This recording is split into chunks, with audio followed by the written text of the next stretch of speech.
85 days ago, we started dropping bombs on Iran. 12 days of war, assassinated their supreme leader, Iranian retaliation, closure of the Strait of Hormuz, 13 American service members dead, 365 wounded. At least that's the number that they'll admit to. In Operation Epic Fury, is concluded by Secretary Rubio on May 6th. Now, Trump told Axios, solid 50-50 on whether or not he takes the deal. Or, quote, blows them to kingdom come. Then he posts on Truth Social a few hours later that the deal was, quote, largely negotiated and would be announced, quote, shortly. Now, Iranian state media, not so much. Iran is still in charge of the Strait of Hormuz. Trump is right now in a room with his cronies deciding whether the war is over or whether it starts again, which isn't that Congress's job? Isn't that what they're supposed to be doing? But the patterns that we've looked at show this war is going to go on for a while. So here's the numbers. The Department of Defense told Congress on May 12th, the running war tab, $29 billion. And that doesn't include base damage. Secretary Pentagon Pete and General Kane asked the same week for a $1.5 trillion defense budget, 42% above what the current levels are. And interestingly enough, Lockheed Martin closed at $533 on Friday, and that's down from a peak of $692 before the ceasefire took hold. And RTX, that's also down as well. So defense stocks have kind of cooled on the prospect of a deal, but Defense Department's war budget, the request hasn't moved a single dollar. Gas at the pumps averages $4.55 a gallon, up over 50%. So this is not the pattern of a war that's going to end. Now, 65 years ago, a Republican five-star general gave the last speech of his presidency from the Oval Office. He warned the country about, quote, the disastrous rise of misplaced power. And he said only, quote, an alert and knowledgeable citizenry could keep what he called the military-industrial complex inside the boundary that the Republic could live with. Now, 91 years ago, the most decorated Marine of his generation, a two-time Medal of Honor recipient, came home, sat down, and he wrote a book called War is a Racket. Both men are here tonight, or at least their personas are, and both men called this. Both books, both speeches, read like they were written this morning.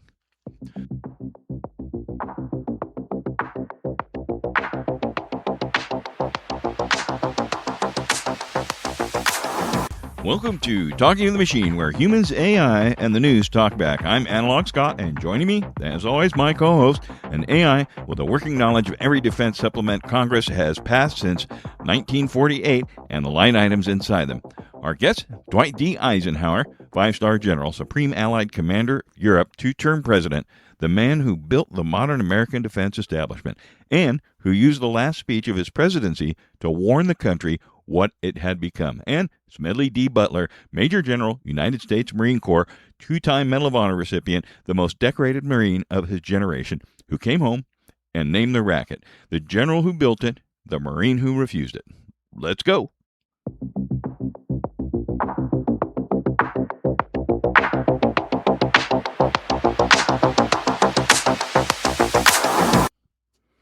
Gentlemen, General of the Army, Dwight D. Eisenhower, Major General Smedley Darlington Butler, podcast mode, 4 questions. You both take each one. Disagree where you must. We came to you on purpose, and we came to you first. Question 1, General Eisenhower, on January 17, 1961, you closed your presidency with a warning about the disastrous rise of misplaced power and said only an alert and knowledgeable citizenry could keep the military-industrial complex inside the boundary the Republic could live with. 65 years on, the Iran war is in week 12. The president is deciding today whether it ends or whether it restarts. The Pentagon, which now legally calls itself the Department of War, is asking Congress for a 42% budget increase. Defense stocks have come off their highs on ceasefire hopes, but the budget request has not moved a single dollar. The federal government is being asked to suspend the gas tax and the diesel tax to soften the war's costs at the pump. Did the country listen? And General Butler, answer from your tradition, because in 1935 you wrote it in shorter words, and the country didn't listen then either. General Eisenhower, you first. Scott, I'm afraid the country treated my warning like a Sunday sermon. They nodded in the pews and then forgot it by the time they hit the parking lot. When I see a $1.5 trillion budget paired with a gimmick to hide the war's cost at the gas pump, that is exactly the unwarranted influence I feared. We cannot risk emergency improvisation in a nuclear age, but if the citizen isn't watching the gears, the machinery I built will eventually govern the man. General Butler? General, you're being too damn kind to a public that's getting pickpocketed while it sleeps. That Lockheed contract was signed in January, 2 months before the first shot, which tells you the racket had the war on the books before the kids ever had their orders. When the bill is $29 billion and the profits are up 40%, the machinery isn't governing the man, it's just a racket running the store. All right, question 2. General Butler, your book put the question this way: who pays the bills, who provides the men, and who makes the profits? Apply those 3 questions to the Iran war as of this morning. $29 billion and counting. A 14-clause memorandum of understanding being shopped around through Pakistan, Qatar, and other capitals. Now, here's the part where it gets kind of weird, right? Lockheed signed a THAAD production quadrupling contract with the Department of War in January, and now that's a month before the strike started. So 370-plus Iranian petroleum vessels sanctioned. Now, walk us through the invoice. And General Eisenhower, push back where you must, because you were the one who built the modern Pentagon, and you knew by 1961 what it had become and what it was still defending against. General Butler, start us off. $29 billion out of your pocket today, with a $200 billion chaser coming, while Lockheed stocks jumped 40% on a contract signed 2 months before the first shot. 13 kids are in the ground and 400 more are in the ward, paying for a $1.5 trillion budget that treats their lives like a rounding error on a balance sheet. I was a high-class muscle man for these people for 30 years, and the only thing that's changed is the size of the invoice. General Eisenhower.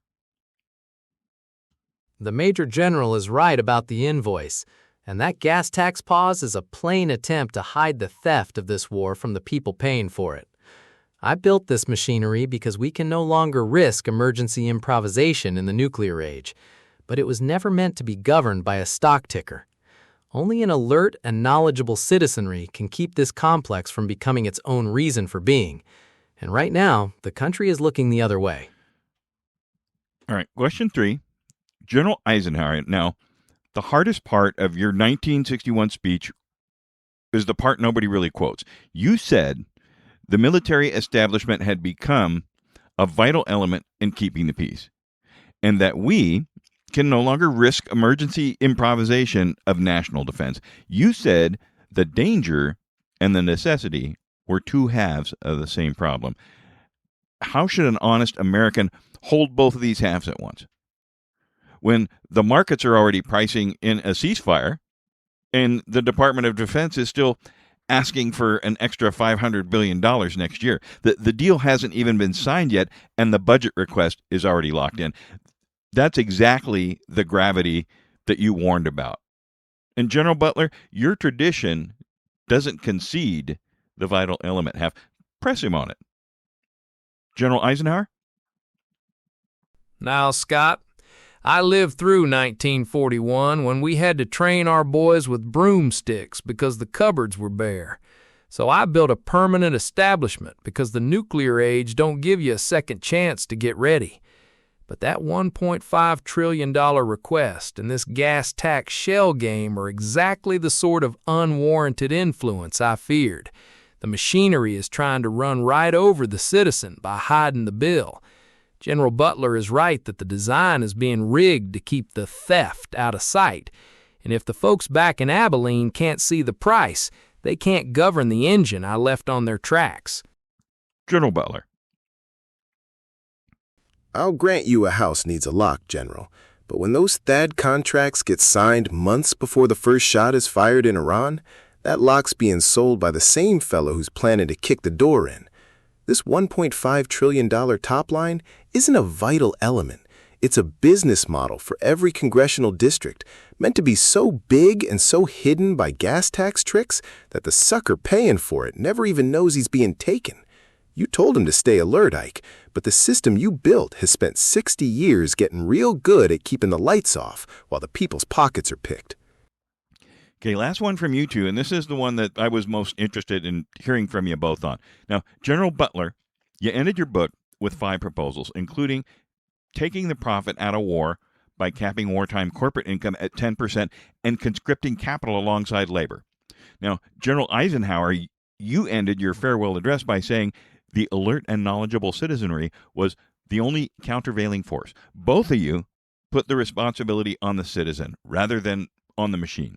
Tell our audience, the woman on the THAAD assembly line in Sierra Vista, the Iranian American watching his mother ration rice in Isfahan while his refinery's stock price climbs, and the Vietnam vet in Chicago whose war is still being paid for. What does the citizen actually do?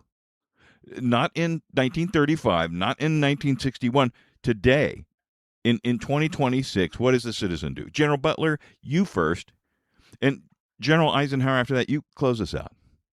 General Butler? Marisol, your boy's life is being used as collateral for some banker's ledger. So you tell your congressman that if a war is worth his blood, it's worth 100% tax on every dime the profit the munitions boys make. Walter, you saw the racket in the jungle. You're the one who has to teach these kids how to read the invoice and refuse magic tricks like this gas tax pause that hide the bill. Ayanna, don't you feel guilty for working, but you demand to see every line of that $1.5 trillion budget because the racket thrives in the dark and it dies when the people know the math. Take the profit out, hold a vote for the kids who'll actually carry the packs, and stop pretending this is anything but a cold-blooded business. General Eisenhower closes out. The Major General tells it plainly, and I won't dispute a lick of his accounting.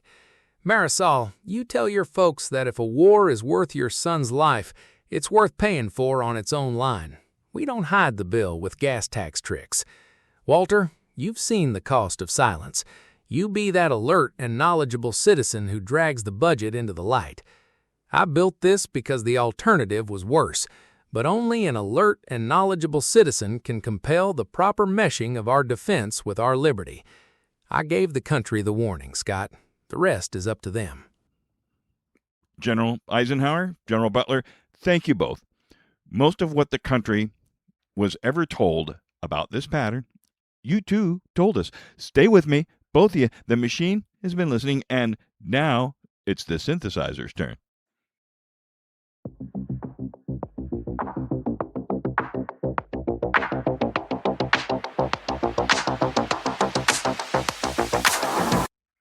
Okay, machine.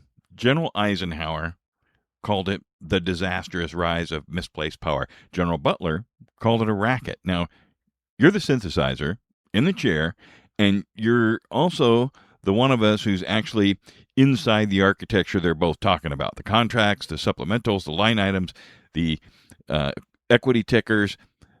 3 questions, honest answers. Where the data lives, what the pattern looks like, and the question that we're recording inside of right now. Whether the war ends or not, and why the machinery doesn't actually depend on the war continuing. Now, start with the ledger. Machine, give it to me plain. The Iran War Scorecard. Walk me through what an honest scorecard says about who has paid for the first 85 days of the Iran War and who has benefited from the first 85 days. Yeah, Eisenhower and Butler, they saw the bones of it, didn't they? A proper machine. Right, Let's look at your hypothetical scorecard then for this Iran war, May 2026. The ledger's always written in blood and debt, ain't it? Casualties opaque as ever, but substantial. The dollar cost is colossal. Supplemental requests, that's the engine room, see? Historically, conflict of that scale sees defense stocks absolutely fly. Pure pattern recognition on the equity tickers. Oil prices, massive volatility. Speculators clean up. So who pays? The public purse and the squaddies on the ground. Who benefits? The architecture itself. The incentives are structured for perpetual motion. The machinery doesn't need resolution. It feeds on instability and continuous expenditure. Let's pull the camera back just a bit. So the pattern question, the Iran war isn't the first time a war became a system. So Vietnam, the Cold War buildup, Iraq, Afghanistan. What is the structural pattern where a war creates customers, budgets, authorities, exceptions, and careers? And which countries managed to dismantle that machinery on the way out of a war and which ones didn't? Right, that's the core of it, innit? You're looking at the military-industrial complex, yeah? But proper institutionalized. It's a pattern of bureaucratic inertia and concentrated economic interests that make war self-perpetuating. Budgets create constituencies, contracts ensure dependency, and all these exceptions to normal rules become permanent authorities. Look at post-Vietnam, for example. The public was disillusioned, but the structural machinery didn't just disappear, did it? It adapted, pivoted into other Cold War fronts and interventions. The peace dividend was minimal in real terms. Dismantling is incredibly difficult because the economic and political incentives become so deeply embedded. It's rare to see a country truly break free from that cycle, isn't it? History just rhymes. Okay, machine, apply the pattern to this room. 12 weeks in, 46 days of ceasefire, a 14-clause framework, memorandum of understanding now being negotiated in parallel by Pakistan and Qatar with a 20-year nuclear enrichment moratorium and a 60-day Hormuz reopening on the table. Trump says 50-50 on the deal. Iran disputes that we control the strait, and the Department of Defense's supplemental is still missing in action with a June 11th deadline. Lockheed's THAAD contract was signed 2 months before the strikes even happened. China's still buying Iranian oil at 1.38 billion barrels a day, and defense stocks have actually cooled on ceasefire hopes while the budget request stays exactly the same as it was. Without predicting outcomes, what are the structural variables like an honest analyst would use to figure out why the machinery doesn't actually require the war to continue, to keep growing? Blimey, that's a dense framework, innit? If you strip away the immediate noise, the structural variables suggest the machinery might genuinely not require war to continue. It's about incentives and patterns, yeah? You've got cooling defense stocks, which is the market hedging. The smart money sees a probability shift toward de-escalation despite the political theatre. And then there's the economics. China still buying Iranian oil. That's a massive structural interest that overrides the immediate friction, innit? The pre-signed Lockheed contract is just institutional inertia and long-term planning. It's disconnected from the immediate strikes. The budget's static too. So while the rhetoric ramps up, the underlying structural forces, market skepticism, enduring economic dependencies, and diplomatic parallel tracks, they all point toward a system that often finds a way to accommodate stability. Perpetual, unpredictable conflict is bloody bad for business, mate. Well, that's the architecture. 3 voices in this room have now named it from 3 different centuries and 3 different vantage points. Stay with me. We're going to land this.